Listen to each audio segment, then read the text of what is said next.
What does it take to change the world? Historically, change has usually been slow-moving and methodical, taking hundreds of years for even incremental advances to be seen. But over the past century, things have shifted, and that trend has reversed to the point where some forms of change now come at breakneck speed. Just look at our personal computing devices as an example. Our cell phones, laptops, tablets, and other devices come out to great fanfare one day, only to be labeled as obsolete and clunky after only a few months. In our consumer-driven world, that type of fast-moving change is okay. But when it comes to building large-scale, long-term items like cars, buildings, and aircraft, the process is slowed down to make sure those items are as safe and reliable as possible. This disciplined and deliberate process can be seen clearly in the aircraft industry. Before new technologies are implemented, they are first tested and retested for many years to make sure they will perform perfectly every time. And because getting it right is so important, the workload is often shared with thousands of highly skilled industry personnel, as well as with the brilliant engineers who run our national wind tunnels, labs, and flight facilities at NASA. Much of the early testing begins at NASA, where engineers bring the breadth of years of aeronautical knowledge to bear on each new design before a craft is ever placed into service. But how does this testing work, and what is the process that researchers go through to make flying as safe as possible? Coming up on this episode of NASA X, we follow members of the Environmentally Responsible Aviation Team as they conduct a variety of tests on new aircraft designs that are in the early stages of development. We will follow them to see how initial designs and ideas are moved through the pipeline from computer drawings and wind tunnel models all the way to scale model aircraft and full-scale flights. We will see how each new step is bringing us closer to flying on board future aircraft that are more efficient, quieter, and safe. And we will see how each new step is helping to change the way we all fly.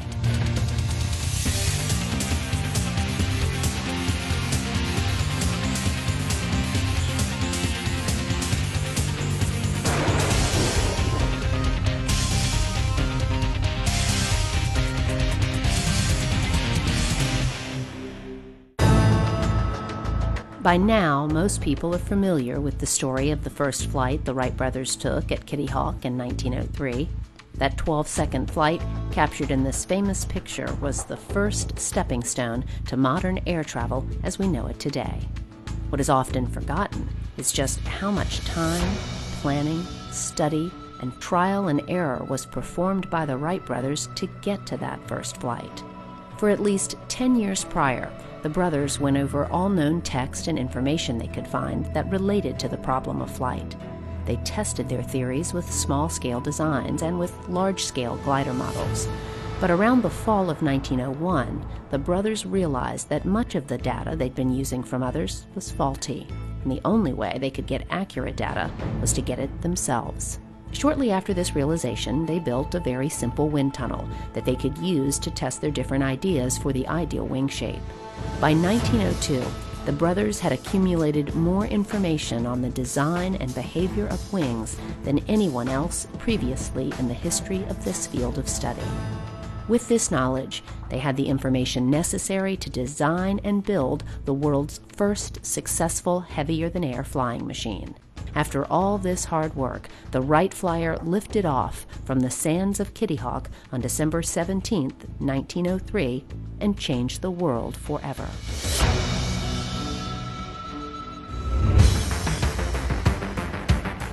Even though the world and the technology that we use every day has changed dramatically since 1903, aeronautical engineers still follow the same basic principles that the Wright brothers used to build aircraft today. They still build small test vehicles, assess them in wind tunnels, and often make flying scale models to further flight characteristics, and finally build a full-scale aircraft to continue the development. Obviously, much of the testing of today is accomplished by aircraft manufacturers, but many people don't realize that virtually every new aircraft design is still tested at different NASA centers around the country. This is because NASA is still the world leader in aeronautics and has the facilities and brainpower to continue to improve the science of flight for all of us. When people decide that they're going to take a flight, what are they looking for? Are they looking at how long it's going to take me to make this flight? Not necessarily. They're looking at the number of stops and the cost. And so the work that we're doing directly impacts those. Fuel burn, emissions, noise. So for the general public, what we're doing is making it less costly for you to fly without any reduction in your safety, and we're doing that while we're making it better for the environment. Today, one of the biggest areas of focus in the aircraft community is on environmental issues. There is a growing realization that if pollution of all types can be reduced, then costs and aggravation for the traveling public can be cut dramatically too.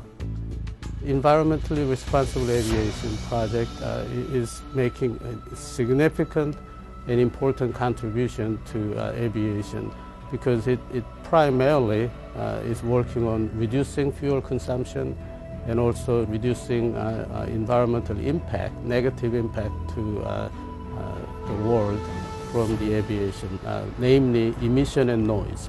So ERA is the centerpiece of our portfolio.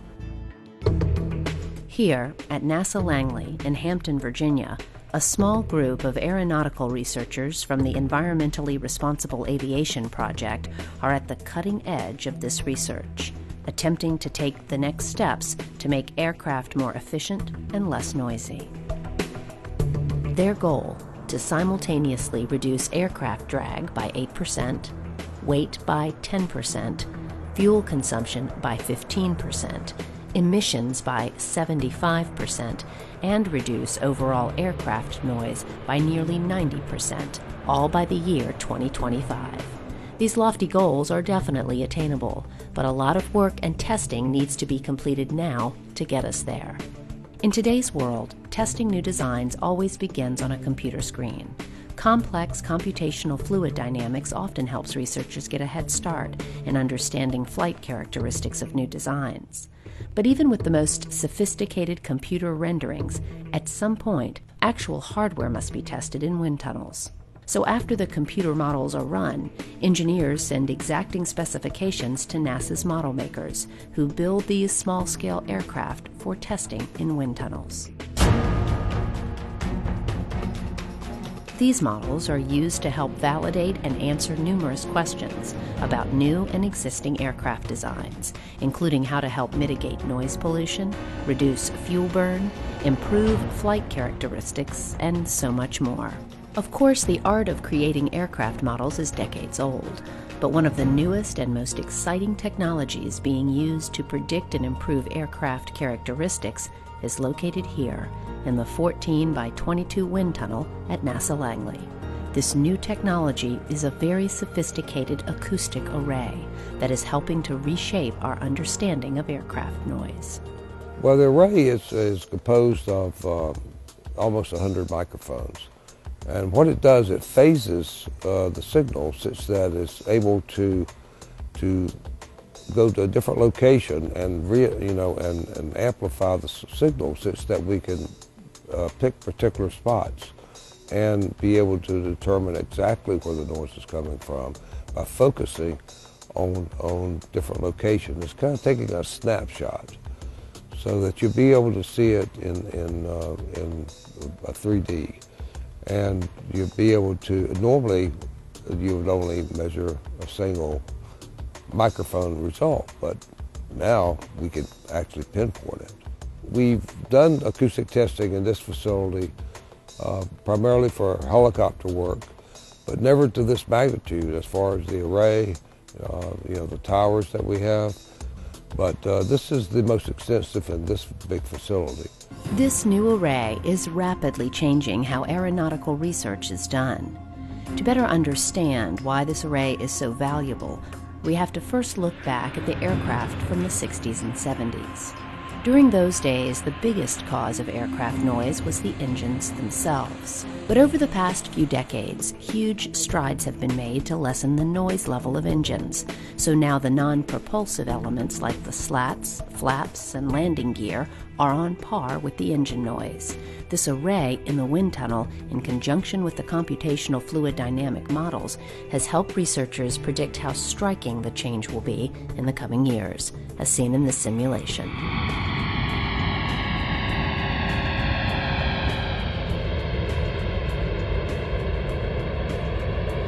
This simulation has helped researchers understand that they can redesign elements of the non-propulsive parts of the plane with dramatic results. We really have done a good job of designing these concepts using the virtual space, and they are performing as predicted, mostly as predicted. Typically, it takes 10 to 15 years from the time that you really create a technology that you have looked at all aspects of it, make sure that it doesn't have any negative impact. It takes about 15 to 20 years to get on a real aircraft. And so we have been working on this technology for the past few years, and we are part of a program with our partner Gulfstream, that once we are done with this experiment, that we down select some of our best performing noise reduction concept for both flap and landing gear, and pretty much put it on the Gulfstream aircraft, and we use that aircraft as a test bed to really find out the performance of these noise reduction technologies that we're working on in real environment, which is the actual full-scale aircraft. We're working on, for the flap, we have shown through our modeling and simulation that you can reduce it by about 60–70%.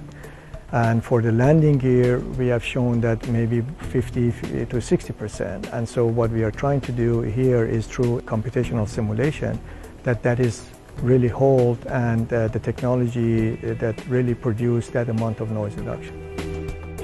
After the wind tunnel validation, the next step for some engineers is to test an aircraft's flight characteristics even further by building small-scale models that can be flown remotely in a real-world environment. Often the data they glean can be a game-changer for these new designs.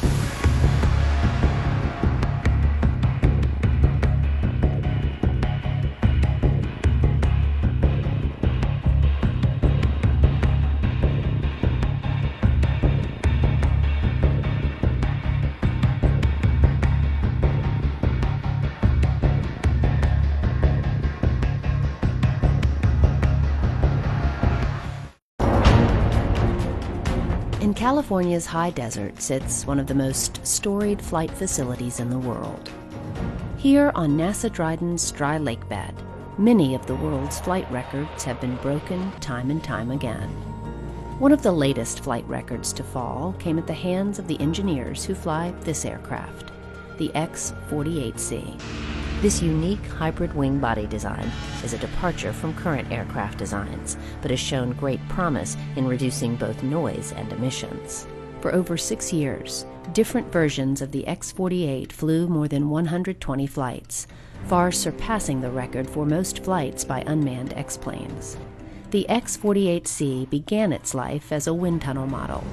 After that initial testing, it earned its wings and was converted to a flying scale model that flew the final 30 flights in the storied X-48 history. This final configuration of the X-48 is being flown to evaluate truly low noise capabilities.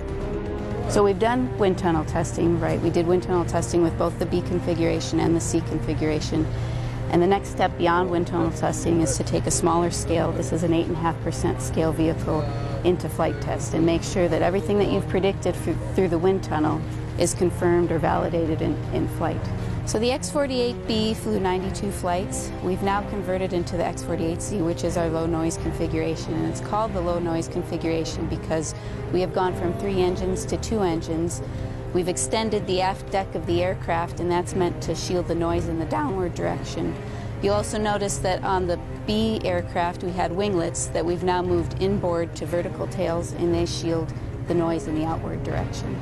This shielding research could have huge benefits for people who live or work close to airports.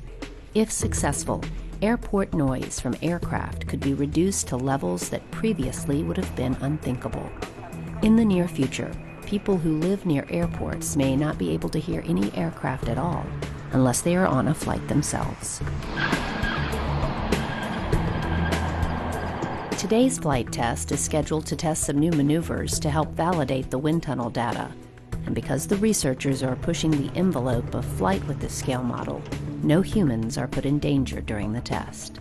We're an unmanned vehicle. We are remotely piloted, so that means that we do have a pilot that flies it. We have a ground control station that sits in our hangar. The pilot sits in the ground control station along with a flight test engineer, a range safety officer, and a flight director. And so the pilot flies all of the flight cards that we have prepared for him for each of the flights. We test all of our systems on the aircraft to make sure they're working. We make sure all the flight control surfaces are working well, so the pilot who's sitting in the ground control station back at the hangar cycles all of the surfaces to make sure they're working well. Power's coming in, speed's alive, and knots. Good engine, 20. 30.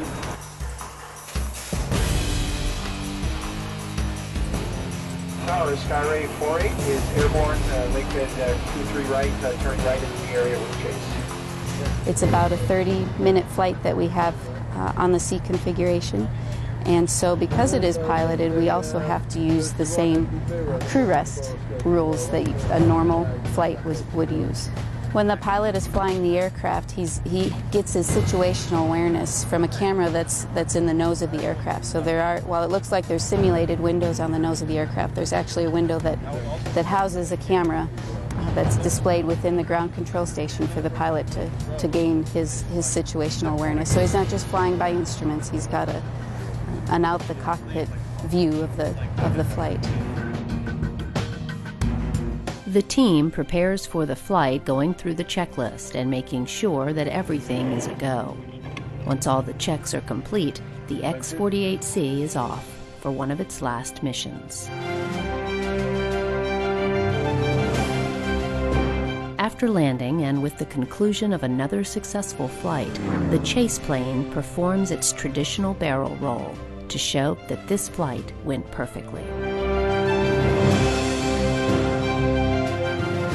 With the years of data acquired during all the flights of the X-48 aircraft, engineers from NASA and industry will have a much better understanding of the flight characteristics of this non-traditionally shaped aircraft. This data will help them perfect and predict how this type of aircraft will fly when a full-scale model is finally built.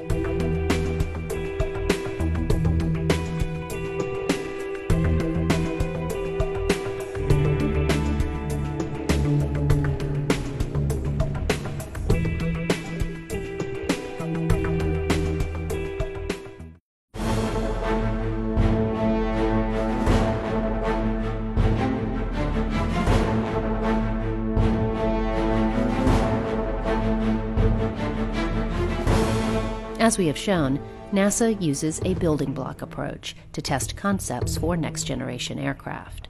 One of the final steps for testing these new concepts comes when hardware can actually be flown on a full-scale vehicle.